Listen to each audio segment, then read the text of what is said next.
பக்தியாய் ஆராதனை கீர்த்தி செய்யும் புரியோம் பக்தியாய் ஆராதனை கீர்த்தி செய்யும் புரியோம்.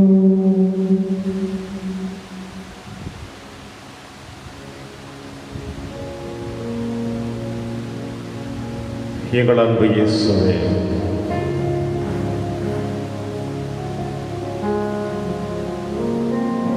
இதோ முடி முன்னிலையில் வந்திருக்கின்ற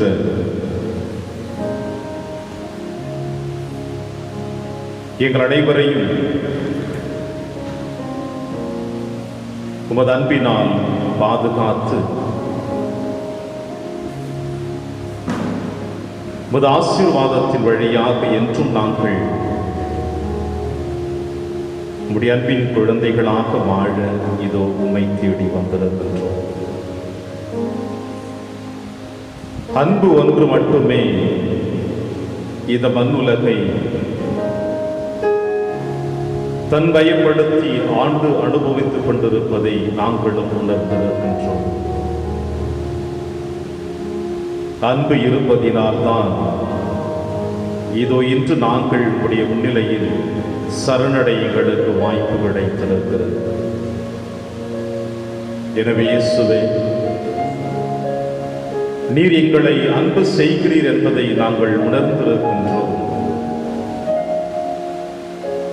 நாங்கள் தாயின் கருவறையில் உருவான நாள் முதல் இன்று வரை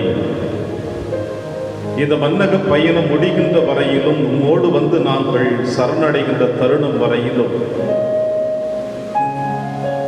உம்முடைய அன்பு எங்களுக்கு எப்பொழுதும் நிலையாக இருக்கும் என்பதில் எந்த சந்தேகமும் இல்லை. எனவே இயேசுவே, நீர் எங்களை அன்பு செய்வது போல நாங்களும் அடுத்தவர்களை அன்பு செய்ய வேண்டும் என்பதை நீர் கற்றுக் கொடுத்து கொண்டிருக்கின்றீர். அன்பு ஒன்றே ஒவ்வொரு மனிதனையும் நிறைவான சந்தோஷமான வாழ்க்கையில் அழைத்துச் செல்லும் என்பதை வெளிப்படுத்தி இருக்கின்றீர். அன்பு அழுக்காறு கொள்ளாது என்று பவுலடிகளார் சொல்லி இருக்கின்றார். அன்பு இருமாப்பு கொள்ளாது என்று பவுலடிகளார் சொல்லி இருக்கின்றார். உம்முடைய அன்பை உணர்ந்த பவுலடிகளார் இன்று வரை அதே அன்பில் நிலைத்து நிற்கிறார் என்பதை உணர்ந்து இது நாங்களும் உம்மை அன்பு செய்ய உம் திருப்பாதம் வந்திருக்கின்றோம். இதோ உடைய முன்னிலையில் வந்திருக்கிற நாங்கள் இந்த பாடல் வரிகளின் வழியாக நீர் எங்களை எந்த அளவிற்கு அன்பு செய்திருக்கிறீர் என்பதை உணர்வதோடு மட்டுமல்லாமல் நாங்களும் இனி வருகின்ற காலங்களில் அன்பு ஒன்றே எங்களுடைய வாழ்க்கையின் வழித்தடம் என்பதை உணர்ந்து இதோ உம் பாதத்தில் எங்களை அர்ப்பணிக்கிறோம். இயேசுவே,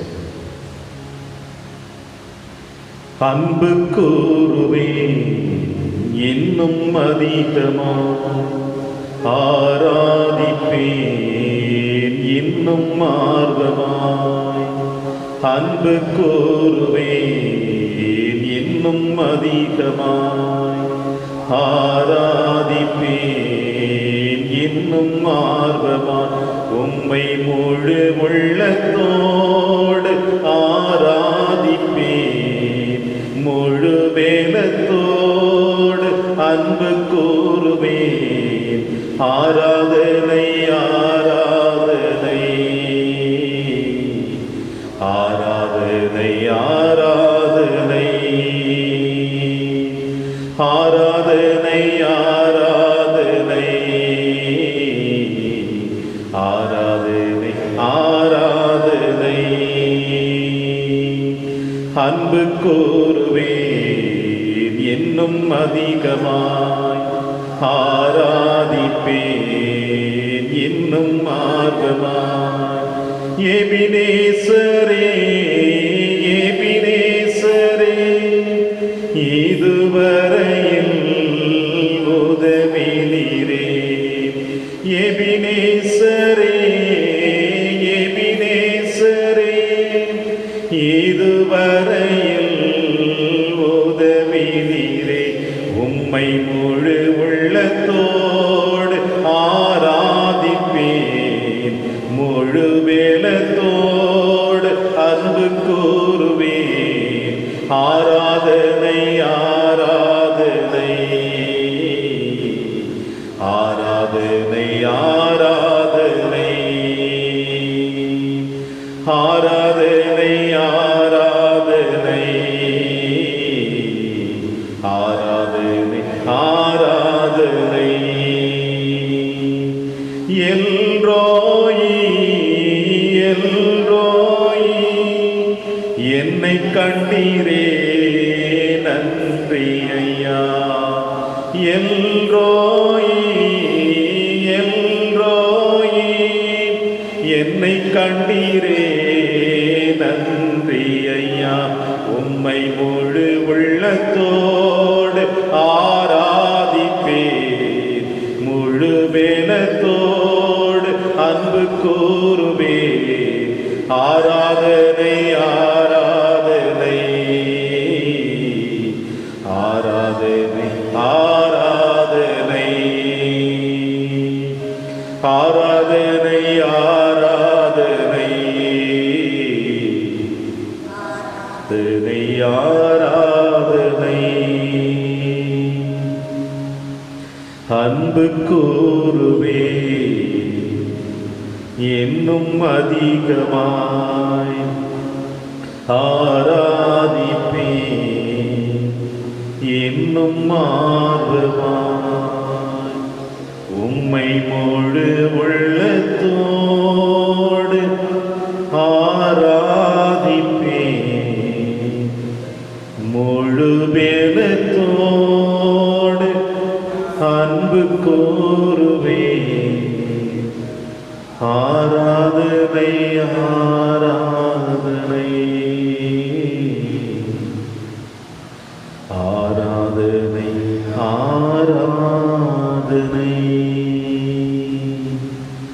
ஆராதனை ஆராதனை ஆராதனை ஆராதனை.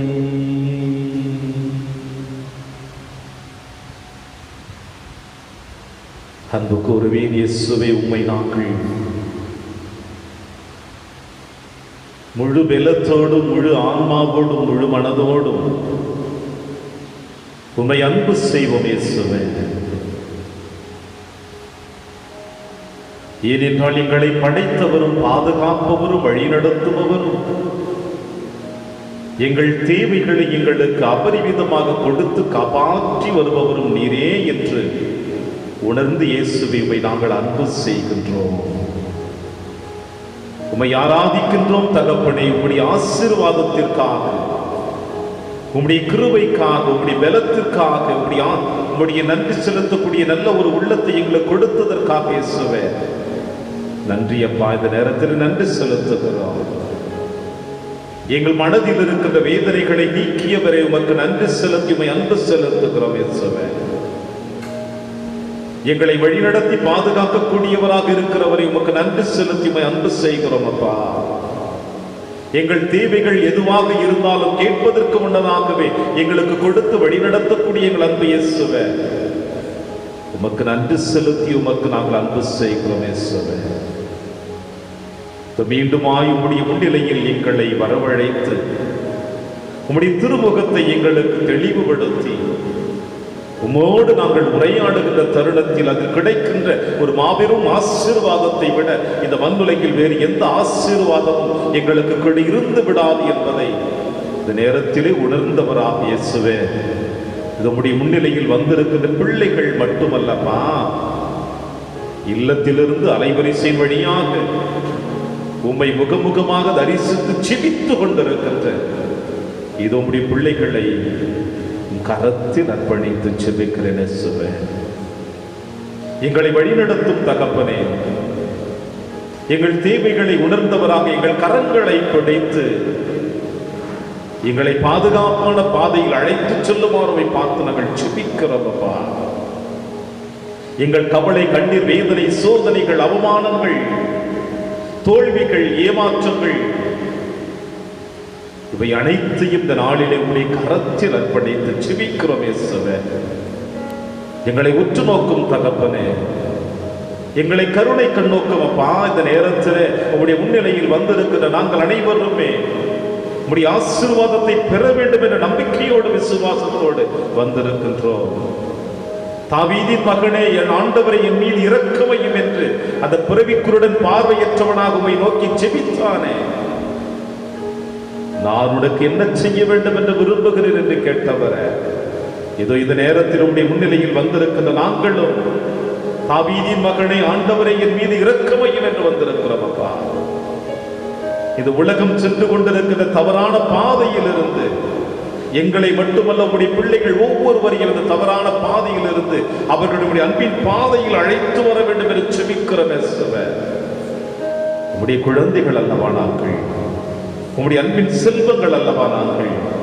இது உம்முடைய முன்னிலையில் வந்திருக்கின்ற எங்கள் ஒவ்வொருவரையும் இயேசுவே உமது அன்பினால் எங்களை ஆசீர்வதித்து உமது பாதுகாப்பு நிழலில் எங்களை வைத்து என்றும் உம்முடைய அன்பின் குழந்தைகளாக எங்களை வழிநடத்த வேண்டும் என்றும், இது இந்த ஒரு சில நிமிட துளிகளில் உம்முடைய முன்னிலையில் அமர்ந்திருக்கிற நாங்கள் உம்முடைய வார்த்தைகளை செவிமடுத்து அந்த வார்த்தைகளை வாழ்வாக்க இதுவும் பாதம் வந்திருக்கிற இயேசுவே.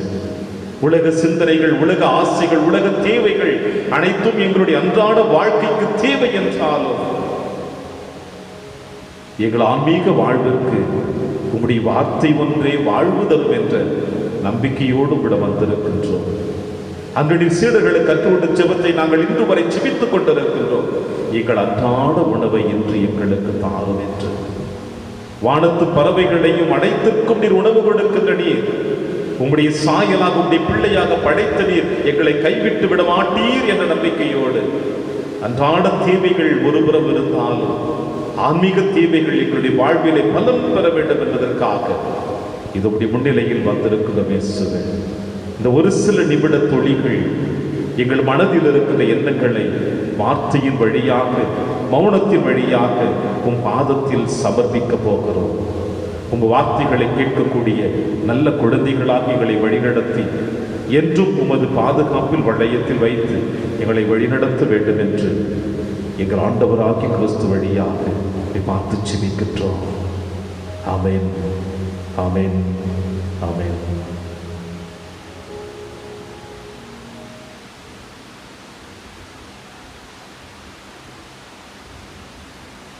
பிரியமான சகோதர சகோதரிகளே,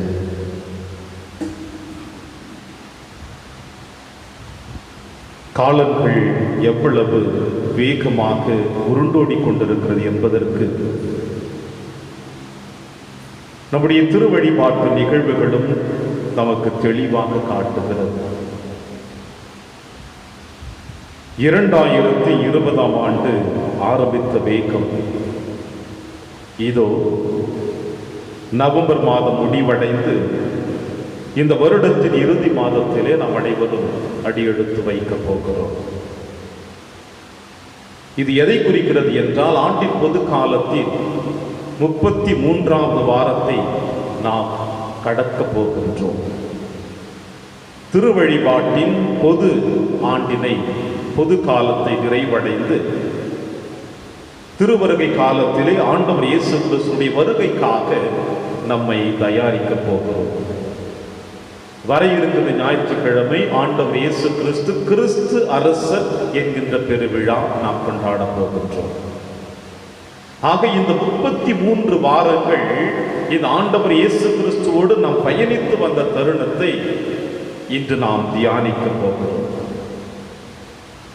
நம்முடைய தாயின் கருவறையிலிருந்து இன்று வரை நாம் இந்த மண்ணுலகிலே பிறந்து வாழ்ந்து கொண்டிருந்த நம்முடைய வாழ்க்கையிலே எத்தனை நாட்கள் நாம் இந்த மண்ணுலகிலே இறைவனுக்கு உகந்த பிள்ளைகளாக, பெற்றோர்களுக்கு நல்ல மகனாக மகளாக, நம் உடன்பிறப்புகளுக்கு நல்ல சகோதரனாக சகோதரிகளாக, நாம் வாழ்ந்து கொண்டிருக்கின்ற சமுதாயத்திலே ஒரு நல்ல கத்தோலிக்க கிறிஸ்தவனாக நாம் வாழ்ந்திருக்கிறோம் என்பதை சிந்தித்து பார்த்தோம் என்றால் விரல் விட்டு எண்ணிவிடலாம் நம்முடைய நாட்கள் எப்படிப்பட்டது என்று. அந்த அளவிற்கு இந்த உலக வாழ்க்கைகளுக்குள்ளாக நாம் பின்னி பிணைந்து நற்கருணையில் வீற்றிருக்க நற்கருணை நாதருடைய பிரசன்னத்தை உணர்ந்து கொள்ள முடியாமல் உலக வாழ்க்கையோடு இணைந்து உலக ஆசைகளோடு இணைந்து நம்முடைய நாட்களை நாம் கடந்து சென்று கொண்டிருக்கின்றோம். பிரியமான தேவ பிள்ளைகளே, இப்படி இறைவன் உங்களையும் என்னையும் படைத்திருக்கிறார். தன்னுடைய அன்பினால் நம்மை பாதுகாத்து வழிநடத்தி கொண்டிருக்கிறார். நம்முடைய வாழ்விலே எத்தனை சோதனைகளை நாம் சந்தித்தாலும், எத்தனை ஏமாற்றங்களை சந்தித்தாலும், தோல்விகளை சந்தித்தாலும், இன்று வரை நாம் நன்றாகத்தான் இருக்கிறோம். மனதிலே வேதனைகள் எழுந்தாலும், கவலைகள் எழுந்தாலும், உடல் அளவிலே நாம் ஆரோக்கியமாகத்தான் இருக்கின்றோம். நாம் நோய்வாய்ப்பட்டு படுத்து கிடக்கவில்லை. அனாதைகளாக திக்கற்றவர்களாக நாம் பிரிந்து விடவில்லை.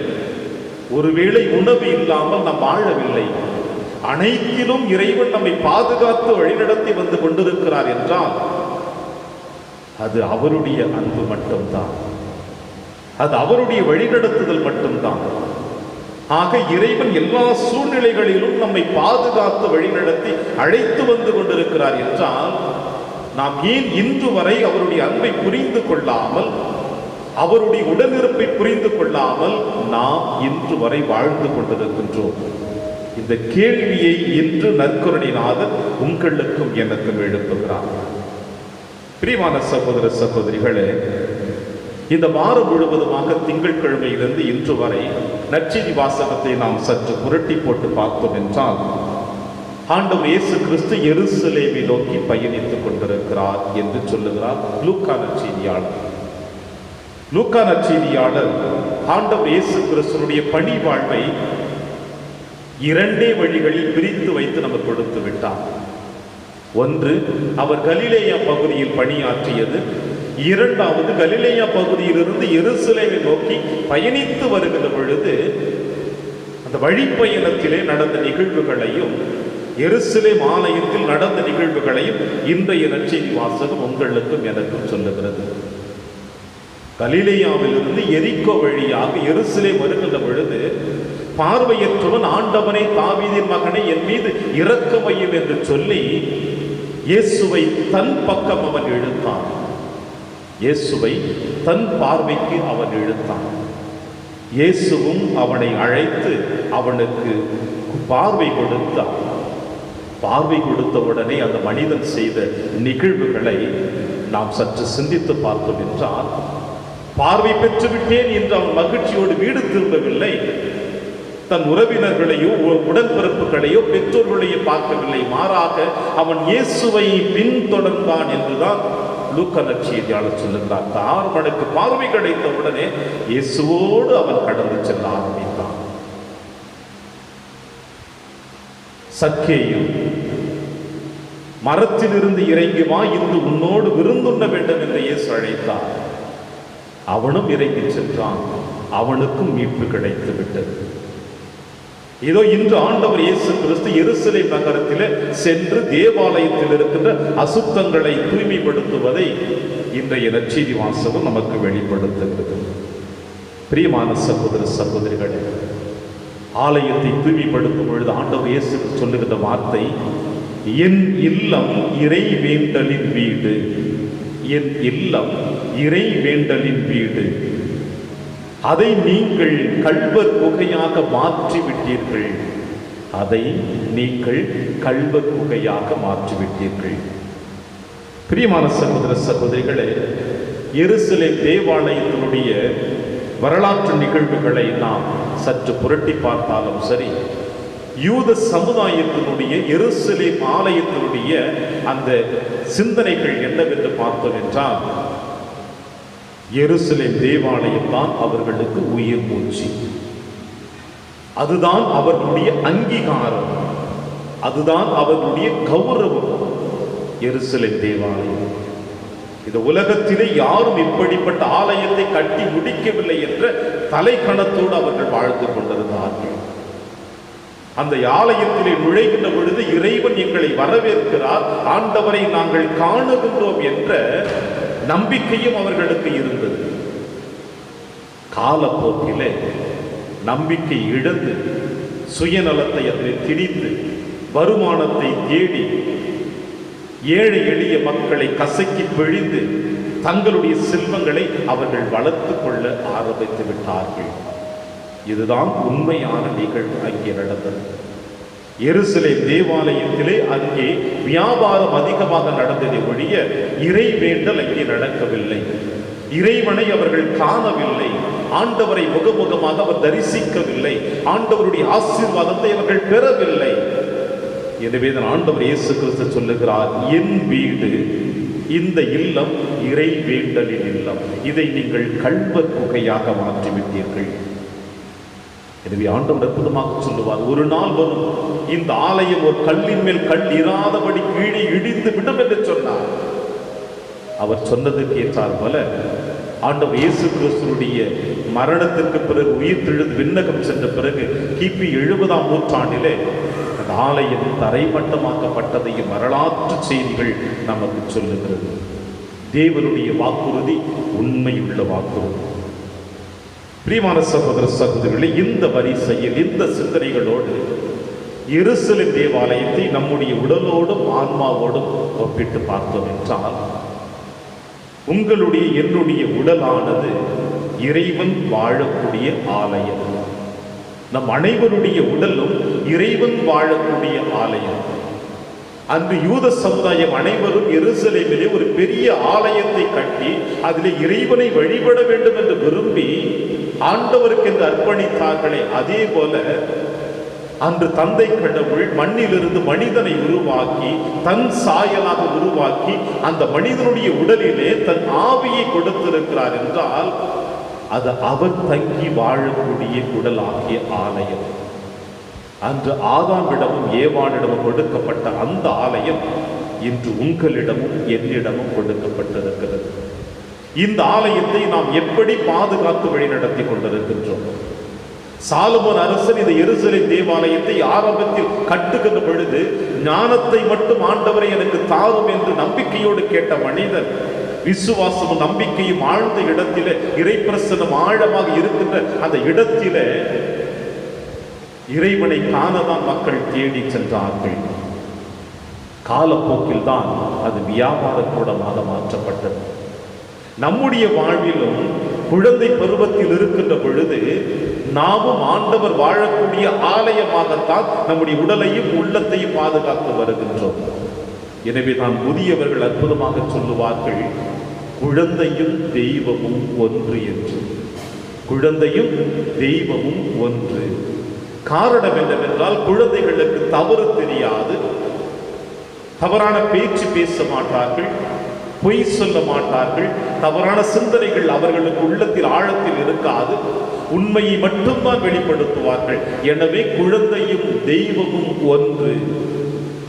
ஒரு காலத்தில் நீங்களும் நாமும் தெய்வமாகத்தான் இருந்தோம். இந்த உடலுக்குள் ஆண்டவர் வசிக்கக்கூடிய ஆலயமாகத்தான் நாம் பாதுகாத்து வளர்த்து வந்தோம். ஒரு காலத்தில் எந்த அளவிற்கு எருசலேம் தேவாலயம் ஆலயமாக ஆண்டவர் வழிபடக்கூடிய ஆண்டவரை காணக்கூடிய ஆலயமாக இருந்ததோ, அதே போல குழந்தையாக இருக்கின்ற பொழுது நீங்களும் நானும் இறைவன் குடிக்கொள்ளக்கூடிய ஆண்டவர் வசிக்கக்கூடிய ஆண்டவரை காணக்கூடிய உடலாகவும் ஆன்மாவாகவும் தான் இருந்தது. வளர வளர நம்முடைய சிந்தனைகள் வளர, உடலும் வளர்ச்சி அடைய, இந்த அறிவியல் உலகத்தில் நாமும் திணிக்கப்பட்டு நாமும் இந்த அறிவியல் உலகத்தோடு இணைந்து செல்லுகின்ற பொழுது எருசலேம் தேவாலயம் கள்வர் குகையாக மாற்றப்பட்டது போல நம்முடைய உடலும் கள்வர் குகையாக மாற்றப்பட்டு விட்டது. நம்முடைய உடலும் கள்வர் குகையாக மாற்றப்பட்டு விட்டது. நான் என்கின்ற அகந்தை எப்பொழுது ஒரு மனிதனுடைய உள்ளத்தின் ஆழத்தில் எழுகிறதோ, யூத சமுதாயத்திலே பரிசேயர்கள், தலைமை குருக்கள், மறைநூல் வல்லுநர்கள் நாங்கள் தான் என்று அவர்கள் சிந்தித்து வாழ்ந்ததினால்தான் எருசலேம் தேவாலயத்தை வியாபார கூடமாக மாற்றினார்களோ, அதே போல எனக்கு தெரியும் நான் தான் என்று நாம் வளர்ந்து வருகின்ற பொழுது நம்மையும் நம் உடலையும் மட்டும் நாம் சிந்திக்கின்ற வழிய நமக்குள் இருக்கின்ற இறைவனை நாம் மறந்து வாழ்ந்து கொண்டிருக்கின்றோம். எனவே நான் இந்த உடலுக்குள் தவறான சிந்தனைகள், திருட்டு எண்ணங்கள், பொய் சொல்லக்கூடிய சூழ்நிலைகள், காம இச்சைகள், செல்வத்தை அபகரித்துக் கொள்வது, பிறரை கொலை செய்யக்கூடிய மனநிலைகள், இப்படிப்பட்ட எல்லா விதமான ஒட்டுமொத்த தவறான சிந்தனைகளும் நம்முடைய உள்ளத்தின் ஆழத்தில் இறங்கி நம்முடைய உடலானது அசுத்தம் நிறைந்ததாக, எருசலேம் தேவாலயம் எந்த அளவுக்கு அசுத்தம் நிறைந்ததாக இருக்கின்றதோ அதே போல நம்முடைய உடலும் அசுத்தம் நிறைந்ததாகத்தான் காணப்படுகிறது. பிரியமான சகோதர சகோதரிகளே, இதற்கு ஒரு சிறந்த ஒரு உதாரணத்தை இன்றைய முதல் வாசகத்தில் திருத்துதர் யோவான் எழுதிய திருவெளிப்பாட்டு நூலிலிருந்து வாசிக்க நாம் கேட்டிருக்கின்றோம். திருப்பலி நேரத்திலே அது என்னவென்றால் அற்புதமாக சொல்லுகிறார் யோவான் நற்செய்தியாளர், நானும் அந்த சுருளேட்டை வாங்கி உண்டேன், அது என்னுடைய நாவிலே தேனை போல கசந்தது, ருசித்தது. ஆனால் என்னுடைய வயிற்றுக்குள் செல்லுகின்ற பொழுது கசந்தது, கசப்பாக இருந்தது. இறை வார்த்தை என்னுடைய நாவிலே சுவையாக இருந்தது, அது என்னுடைய வயிற்றுக்குள் போகின்ற பொழுது அது கசப்பாக தெரிகிறது. என்ன ஒரு ஆழமான சிந்தனையை யோவான் நற்செய்தியாளர் திருவெளிப்பாட்டிலே நமக்கு கொடுக்கின்றார். இறைவனுடைய வார்த்தையை வெறும் காதுகளிலே கேட்கின்ற பொழுது அது நமக்கு இனிப்பாகவும் சுவையாகவும் தான் இருக்கும். ஆனால் அதே இறை வார்த்தை நம்முடைய வாழ்விலே நாம் வாழ ஆரம்பிக்கின்ற பொழுது, இந்த உலகம் என்கின்ற உடலோடு நாம் இணைத்து வாழுகின்ற பொழுது அது நமக்கு கசப்பாக இருக்கிறது. ஏன் இந்த இறை வார்த்தை என்று இதிலிருந்து விலகி செல்ல கூட நாம் ஆசைப்படுகின்றோம். இதனால் தான் அன்று எருசலேம் தேவாலயம் அசுத்தமானது. இன்று ஆண்டவர் வாழக்கூடிய நம்முடைய உடலும் உள்ளமும் அசுத்தமாக இருக்கிறது. ஆனால் பிரியமான தேவ பிள்ளைகளே, இந்த உடலிலும் ஆலயத்தை ஆண்டவர் ஒவ்வொரு நாளும் தன் வார்த்தையினாலும் திரு உணவினாலும் திரு ரத்தத்தினாலும் தூய்மைப்படுத்த வருகிறார் என்பதை கூட நாம் மறந்து வாழ்ந்து கொண்டிருக்கிறோம் என்பதுதான் கவலைக்குரிய வேதனைக்குரிய தருணமாக இருக்கிறது. எனவே இது ஆண்டின் பொது காலத்தின் இறுதி வாரத்தில் நாம் முடித்துவிட்டு வர இருக்கின்ற ஞாயிற்றுக்கிழமை ஆண்டவர் இயேசு கிறிஸ்து அரசர் என்கிற பெருவிழாவை கொண்டாடி மகிழப் போகிற தருணத்தில் இறைவன் என்றும் உங்களையும் என்னையும் நிறைவாக பாதுகாத்து வழிநடத்த வேண்டும் என்று நம் ஆண்டவர் கரத்திலே நம்மை அர்ப்பணிப்போம். நம் வாழ்வில் செய்த எல்லா தவறுகளையும் குற்றங்களையும் குறைகளையும் ஆண்டவருடைய திருப்பாதத்தில் இறக்கி வைப்போம். அப்பொழுதுதான் அவர் நம்மை நிறைவாக ஆசீர்வதித்து பாதுகாத்து வழிநடத்துவார். இல்லை என்றால் எருசலேம் தேவாலயம் அசுத்தங்கள் நிறைந்ததாக இருப்பது போல நாமும் நம்முடைய வாழ்விலே அசுத்தம் நிறைந்தவர்களாகத்தான் இருப்போம். எனவே ஆண்டவர் கரத்தில் நம்மை அர்ப்பணித்து ஜெபிப்போம். இறைவன் என்றும் நம் அனைவரையும் பாதுகாத்து வழிநடத்தக்கூடியவர். இறைவன் என்றும் நம் அனைவரையும் தன் அன்பினால் நிறைவு அடைய செய்யக்கூடியவர். எனவே இயேசுவின் முன்னிலையில் நம்மை அர்ப்பணிப்போம். இது இறை வார்த்தையை நம்முடைய உள்ளத்தின் ஆழத்திலே ஏற்றுக்கொண்ட நாம் அந்த இறை வார்த்தை என்னை எப்படி மாற்றி அமைத்திருக்கிறது, அந்த இறை வார்த்தை அவருடைய பிரசன்னம் என்னை எப்படி மாற்றி அமைத்திருக்கிறது என்று கண்களை மூடி ஆண்டவர் முன்னிலையில் நம்மை அர்ப்பணிப்போமா? மண்டியிடுவோம். இப்பொழுது இயேசுவின் முன்னிலையில் நம்மை அர்ப்பணிக்க போகிறோம். கண்களை மூடுவோம். ஆண்டவர் முன்னிலையில் நம் ஒவ்வொருவரையும் இது அர்ப்பணித்திருக்கின்றோம். நம்முடைய சிந்தனைகளை சிதற விடாமல் நம் சிந்தனைகளை ஒருமுகப்படுத்தி நற்கருணையில் வீற்றிருக்கின்ற நம்முடைய நற்கருணை நாதர் அன்று காட்டு அத்தி மரத்தில் இருந்த சக்கேயுவை உற்று நோக்கியது போல அவருடைய அழகு மிகுந்த பார்வையினால் அந்த சக்கேயுவை தன்வயப்படுத்தியது போல இதோ இயேசுவும் உங்களையும் என்னையும் உற்று நோக்க கண்களை மூடி ஆண்டவர் முன்னிலையில் நம்மை அர்ப்பணிப்போம். அவருடைய அழகான பார்வை, அழகான கண்கள் இதோ உங்களையும் என்னையும் இப்பொழுது பார்க்க போகிறது. அந்த அழகு நிறைந்த பார்வையினால் என்னுடைய வாழ்வு முழுவதுமாக மாற்றம் பெறப்போகிறது என்று இயேசுவிடம் நம்மை அர்ப்பணிப்போம். எத்தனையோ கவலைகளுக்கு மத்தியிலே நாம் வாழ்ந்தாலும் சரி, துயரங்களுக்கு மத்தியில், இடர்பாடுகளுக்கு மத்தியிலே சிக்கி திணைந்து வாழ்ந்தாலும் சரி,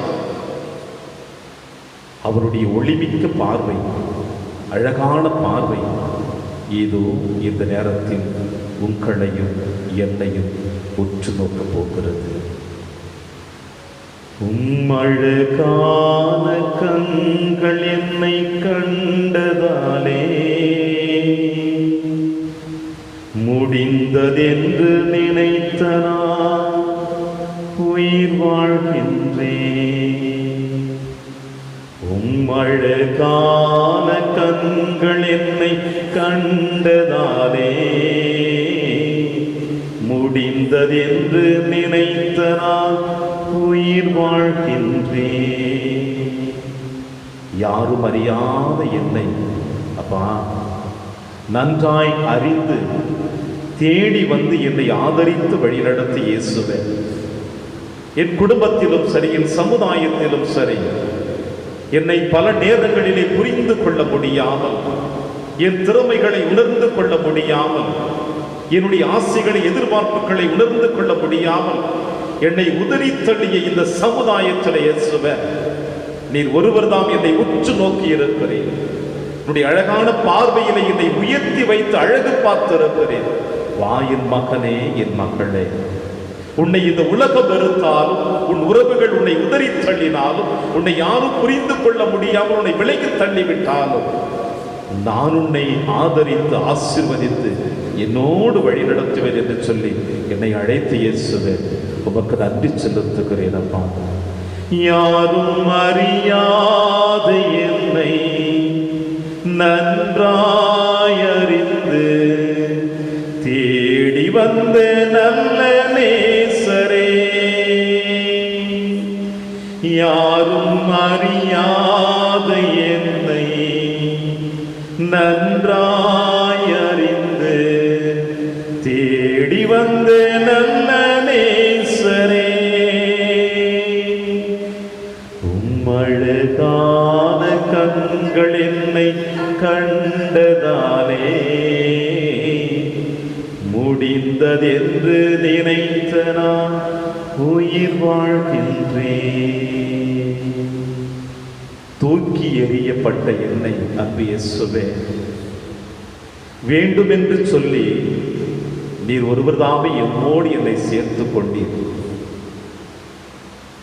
இதோ இந்த உலகத்திலே எத்தனை உள்ளங்கள் அவர்கள் தேவைகள் முடிந்த பிறகு என்னை தூக்கி எறிந்திருக்கிறார்கள்.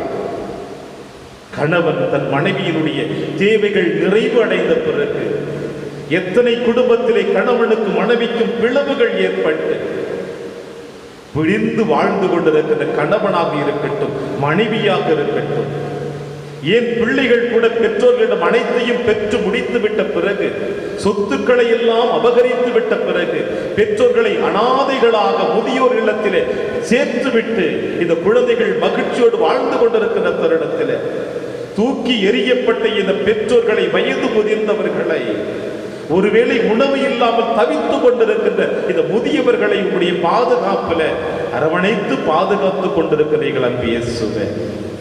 இப்படி இந்த மண்ணுலகிலே எத்தனையோ நல் உள்ளங்கள் தூக்கி எறியப்பட்ட ஒரு கற்களை போல, உயிரற்ற பொருட்களை போல அனாதைகளாக தெருக்களிலும் வழியோரங்களிலும் வீதிகளிலும் வாழ்ந்து கொண்டிருக்கின்ற பிள்ளைகளை காப்பகத்திலே உங்களுடைய அன்பினால் ஏற்றுக்கொண்டவர்களை பாதுகாத்து வழி நடத்தி கொண்டிருக்கின்ற எங்கள் அன்பப்பா, இந்த நேரத்தில் உமக்கு நன்றி செலுத்துகிறேன் தகப்பனே.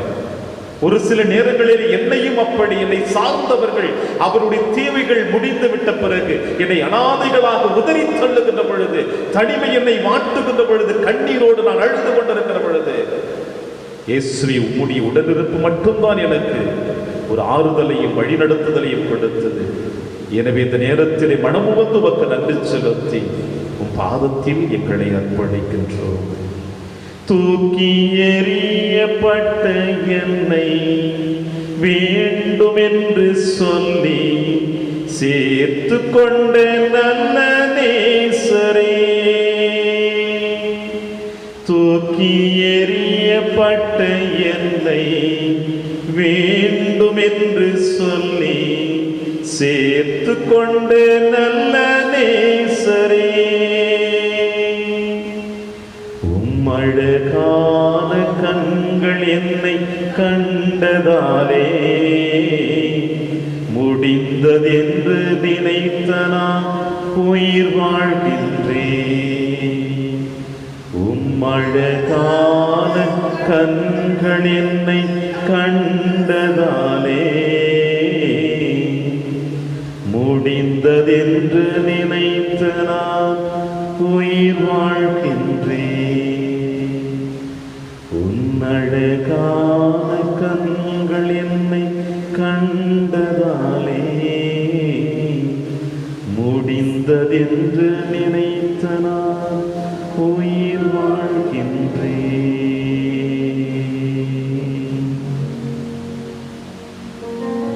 அப்பா இயேசுவே, உம் அழகு நிறைந்த கண்கள் எங்களை பார்த்து எங்களை உம்மோடு அரவணைத்துக் கொண்டதற்காக உமக்கு நன்றி செலுத்தியப்பா. இந்த நேரத்தில் உம்முடைய முன்னிலையில், இதோ இந்த ஆலயத்தில் உம்முடைய முன்னிலையில் இருக்கின்ற பிள்ளைகள் இவர்களையும் மட்டுமல்லாமல் தங்கள் இல்லத்திலிருந்து செபித்துக் கொண்டிருக்கிற அலைவரிசையின் வழியாக உம்முடைய திருமுகத்தை பார்த்து செபித்துக் கொண்டிருக்கிற பிள்ளைகளையும் சேர்த்து உன் கரத்தில் அர்ப்பணித்து செபிக்கிறேனப்பா.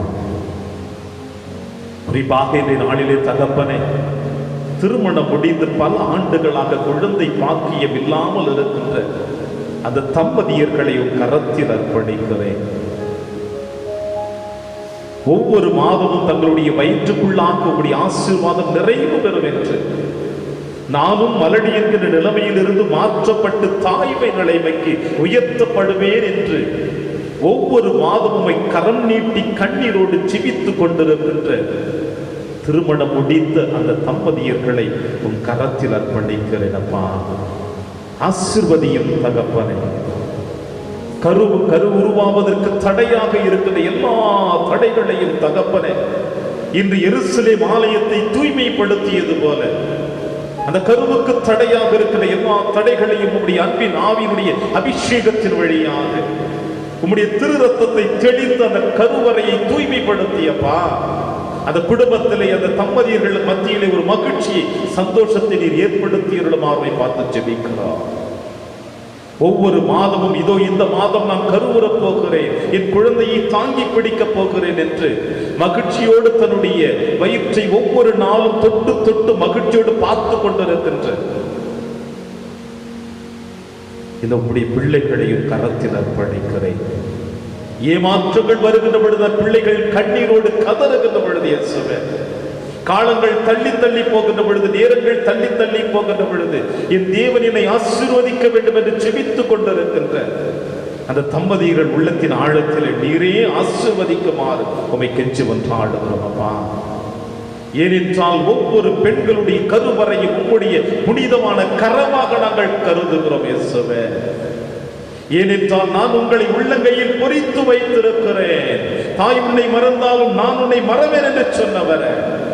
இந்த மண்ணுலகில் பிறக்கின்ற எல்லா குழந்தைகளும் தாங்களுடைய பாசமுள்ள கரத்திலே பாதுகாக்கப்பட வேண்டும் என்று விரும்புகிறோம். எனவே திருமணம் முடித்து வாழ்ந்து கொண்டிருக்கின்ற குழந்தை பாக்கியத்திற்காக இங்கு தவித்துக் கொண்டிருக்கின்ற ஒவ்வொரு தாய்மார்களையும் அந்த கருவறையிலே உம்முடைய கரத்தை நிறுத்தி உம்முடைய திரு ரத்தத்தினால் தூய்மைப்படுத்தி அந்த கருவறையில் இருக்கிற எல்லா அசுத்தங்களையும் முழுவதுமாக வெளியேற்றிவிட்டு உம்முடைய ஆவியின் அபிஷேகத்தினால் உம்முடைய உடனிருப்பினால் ஒவ்வொரு தம்பதியர்களையும் இந்த குழந்தை பாக்கியத்தின் வழியாக ஆசீர்வதியும் அப்பா. தகப்பனே, இந்த மண்ணுலகில் நீர் பிறப்பதற்கு முன்னதாக உம்முடைய பாதையை செம்மைப்படுத்த வேண்டும் என்று விரும்பிய திருமுழுக்கு யோவானுடைய தாயினுடைய கருவறையை நீர் முதிர்ந்த வயதில் ஆசீர்வதித்திருக்கிறேன். எனக்கு குழந்தை இருக்காது என்று நம்பிக்கை இழந்தவளாக இருந்தாலே எலிசபெத் அம்மாள், சக்கரையாவும் ஆண்டவருடைய பாதத்திலே தன்னுடைய பணிவிடை செய்கின்ற பொழுது கூட நம்பிக்கையற்றவனாக இருந்தானே. ஆனால் அவர்களுடைய கருவறையை தூய்மைப்படுத்தி உம்முடைய முன்னோடியாக திருமுழுக்கு யோவானை அந்த கருவறையிலே உதித்திட செய்தீரப்பா. எனவே தனது எலிசபெத் அம்மாவுடைய கருவறையில் இருக்கிற பொழுது அன்னை மரியாளுடைய கருவறையில் குழந்தையாக நீர் உருவான நாளில அவரும் உம்மை கண்டு மகிழ்ச்சியோடு துள்ளி குதித்த தருணத்தை நாங்கள் நினைவு கூறுகிறோம். இந்த நேரத்தில் அந்த தாயினுடைய கருவறையை முதிர்ந்த வயதில் தூய்மைப்படுத்தி உம்முடைய திருமுழுக்கு யோவானை ஆசீர்வதித்து குழந்தையாக பிறக்க செய்தது போல இயேசுவே, இதோ இந்த நாளிலே உம்முடைய முன்னிலையில் வந்திருக்கின்ற ஒவ்வொரு திருமணம் முடித்து 5 ஆண்டுகள் 10 ஆண்டுகள் 20 ஆண்டுகள் இப்படி பல ஆண்டுகளாக குழந்தை பாக்கியம் இல்லாமல் இருக்கின்ற ஒவ்வொரு தம்பதியர்களையும் உன் கரத்தில் அர்ப்பணித்து செல்கிறேன் இயேசுவே. அவர்களை ஆசீர்வதியும் அம்மா, ஆசீர்வதித்து புனிதப்படுத்தும். இது இந்த நாளில் உம்முடைய முன்னிலையில் அர்ப்பணித்திருக்கிற பிள்ளைகளுக்கு கிறிஸ்து அரசர் இந்த உலகை ஆளக்கூடியவர் என்ற அந்த மாபெரும் பெருவிழாவிலே அவர்கள் மகிழ்ச்சியோடு ஆண்டவர் எங்களை ஆசீர்வதிக்க போகிறார் என்று உம்முடைய அரசவையிலே அவர்களும் அமர்ந்து மகிழ்ச்சியுள்ள தம்பதிகளாக மாற்றி அமைக்குமாறு வைக்கின்ற ஆடுகிறோம். அன்பு இயேசுவே, திருவருகை காலத்தை நெருங்கி இது பயணித்துக் கொண்டிருக்கின்ற இந்த உலக திருச்சபையோடு சேர்ந்து திருமணம் முடிந்து குழந்தை பாக்கியம் இல்லாமல் இருக்கிற இந்த தம்பதியர்களது திருவருகை காலத்திலே தங்களுடைய நாட்களை கடந்து வருகிற பொழுது இயேசுவுக்காக ஏங்கி தவித்துக் கொண்டிருக்கின்ற இந்த உலக திருச்சபையோடு இணைந்து குழந்தை பாக்கியத்திற்காக தவித்துக் கொண்டிருக்கின்ற இந்த தம்பதியர்களை நீர் ஆசீர்வதிக்கிற பொழுது அப்பா, நாட்கள் கடந்து செல்லுகிற பொழுது இதோ இந்த டிசம்பர் மாதம் முடிவடைந்து புதிய ஆண்டிலே அந்த தம்பதியர்கள் அடியெடுத்து வைக்கிற பொழுது ஆண்டவர் எங்களை குழந்தை பாக்கியத்தினால் ஆசீர்வதித்து விட்டார் என்ற மகிழ்ச்சியான செய்தியை அந்த தம்பதியர்களுக்கும் அந்த குடும்பத்திற்கும் கொடுத்து ஆசீர்வதிக்க வேண்டும் என்று அப்ப ஆவை பார்த்து செபிக்கிறோம். இயேசுவே, ஆசீர்வதியும் ஆசீர்வதியும் தகப்பனே, நீங்கள் என்னை தேர்ந்து கொள்ளவில்லை, நான் தான் உங்களை தேர்ந்து கொண்டேன் என்று இந்த மண்ணுலகில் வாழ்கிற எங்கள் ஒவ்வொருவரையும் உடைய அன்பின் பாதைகளை வழி நடத்தி கொண்டிருக்கிறீர். திருமணம் இந்த மண்ணுலகில் நிச்சயிக்கப்படுவதில்லை, விண்ணுலகில் நிச்சயிக்கப்படுகிறது என்று சொல்லுகிறார்களே. இவனுக்கு இவன், இவளுக்கு இவள் என்று ஆண்டவரே அன்று ஆதாம் ஏவாளை உருவாக்கியது போல இந்த கத்தோலிக்க திருச்சபையில் திருமணம் முடிக்கின்ற ஒவ்வொரு ஆணுக்கும் ஒவ்வொரு பெண்ணுக்கும் நீரே நிர்ணயித்து வைத்திருக்கிறீர் அவர்களை. இப்படிப்பட்ட திருமண வாழ்விலே இந்த குடும்பத்தில் நீரை ஆசீர்வதித்து அவர்களோடு உடனிருந்து வழிநடத்த வேண்டும் என்பதை பார்த்து செபிக்கிறோம். அப்பா, இந்த பிள்ளைகளுக்கு மட்டுமல்ல, உடல் வியாதியோடு இருக்கின்ற குடும்ப பிரச்சனையோடு இருக்கின்ற எல்லா பிள்ளைகளையும் நீர் ஆசீர்வதியும் அப்பா. அவர்களுக்கு உம்முடைய கிருபையை தாரும், உம்முடைய கரத்தினால் அவர்களை தொட்டு புனிதப்படுத்தி என்றும் அன்பின் பாதுகாப்பில் அவர்களை வைத்து வழிநடத்துகிற பொழுது அவர்கள் ஆசீர்வதிக்கப்பட்டவர்களாக உம்முடைய பிள்ளைகளாக மகிழ்ச்சி நிறைந்தவர்களாக வாழுவார்கள் என்ற நம்பிக்கையோடு இதோ உம் பாதத்தில் எங்களை அர்ப்பணித்து உம்முடைய ஆசீர்வாதத்தை கொடுக்க வேண்டும் என்று எங்கள் ஆண்டவராகிய கிறிஸ்து வழியாக பார்த்து செபிக்கின்றோம்.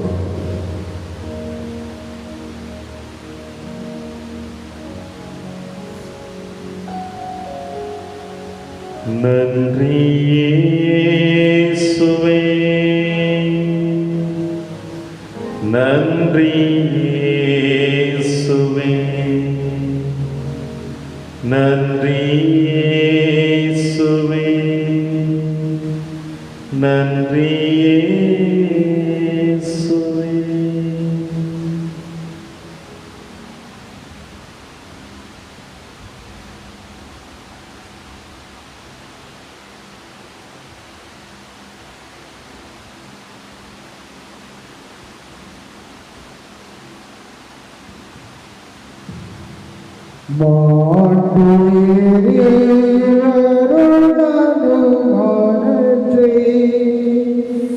தாழ்ந்து பணிந்து ஆராதிப்போம். பழைய நியம முறைகள் அனைத்தும் இனி மறைத்து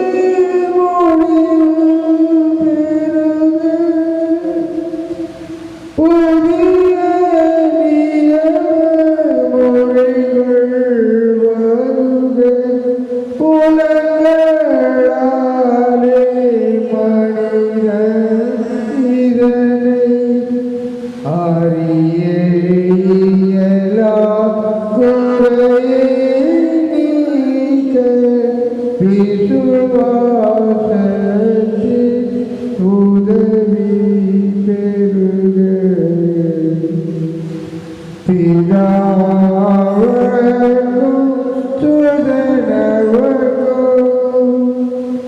புகழ்ச்சியோடு வெற்றியாகும் மீட்பின் பெருமை மகிமையோடு வலிமை வாழ்த்து யாவுமாக இருவரிடமாய் வருகின்றவராம் தூய ஆவி ஆனவர்க்கும் அளவில்லாத சம புகழ்ச்சி என்றுமே உண்டாகுக.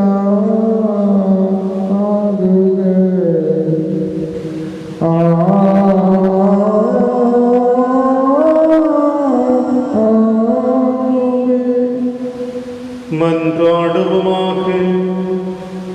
இறைவா, இந்த வியப்புக்குரிய திருவருட்சாதனத்திலே உம்முடைய பாடுகளின் நினைவை எங்களுக்கு விட்டு சென்றே உமது திருவிடல் திரு ரத்தம் இவற்றின் மறைபொருளை வணங்கும் நாங்கள் உம்மின் பயனை இடைவிடாமல் அனுபவிக்க அருள் புரிவீராக.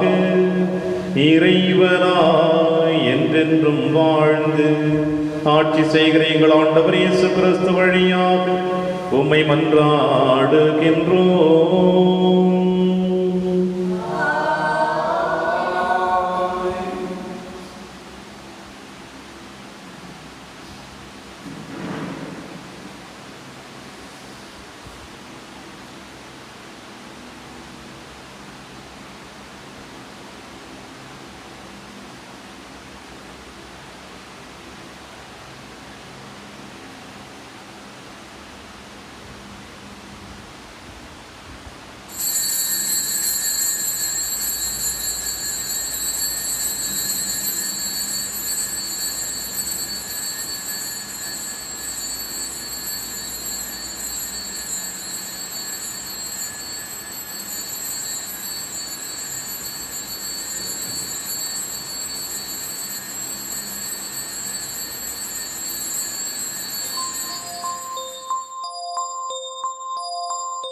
இயேசுவின் இருதயமே என்றும் இறங்கிடும் அருள்மயமே, உந்தன் ஆசியும் அருளும் சேர்ந்து வந்தால் எங்கள் ஆனந்தம் நிலை பெறுமே.